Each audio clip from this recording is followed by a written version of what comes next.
UFC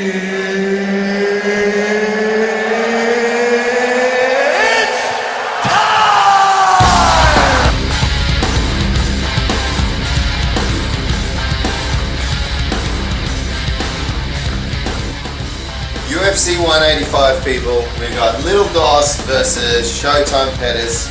Layla, what do you think is going to be the fight? I absolutely love watching Pettis fight. I think he's really versatile, unpredictable, fast. He's got everything that makes him a true MMA artist. But the real reason I'm excited is because I think Dos Anjos has a chance, and isn't it wonderful to see someone fight up against Pettis who actually has a chance of winning? Isn't that brilliant? That is true. That is true. Yeah, both of these guys are very high caliber fighters. Both of them can finish the fight in any position and in any round. They should have the cardio for the 5 rounds, and they'll be able to put anything out of anywhere. It's going to be very exciting. They both like to stand up, but both of them have gaps that the other one can utilize. Gaps? Yeah, that's right. Okay, so what are Dos Anjos' gaps? Alright, Dos Anjos, he's a pattern fighter. He has patterns that in the past, it was obvious to see on the fights, right? And so something that Pettis should be able to utilize to use against him. The guy is amazing at finding tiny little minute changes in your game plan and using that to finish the fight. And what I've noticed about Dos Anjos is that he actually has quite obvious transitions between stand-up and his ground game. You can almost, someone like Pettis might be able to almost predict where he's headed. Yeah. But Pettis, what gaps does he have?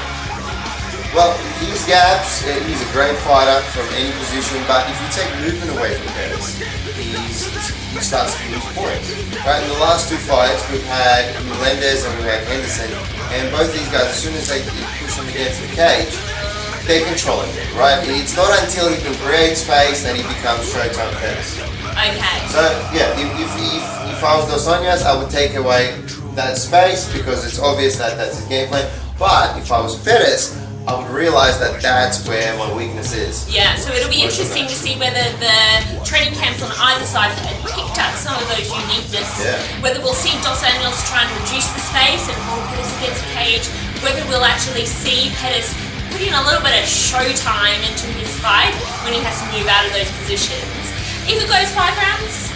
If it goes 5 rounds, it should be a Dos Anjos fight. Because the 5 rounds is going to be Dos Anjos trying to control the champion, take him down, take the cardio away from him, maybe hold him on the ground. Because that's somewhere where he hasn't been tested in quite a while. So the 5 rounds is going to be there for Dos Anjos. Okay. What do you think of a quick fight?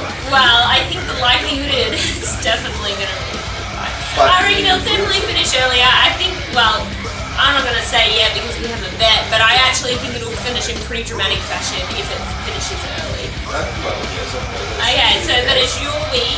Yes, you get to choose your fighter. So who are you betting on? Who are you going to put your $10 on? I'm going $10 on Pettis by dramatic fashion. That's right. Okay, so I've got Dos Anjos.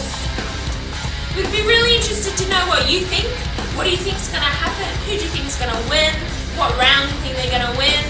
What are some of the gaps that you've noticed? Yes, any comments, please. We want all the feedback we can get. Thank you for watching.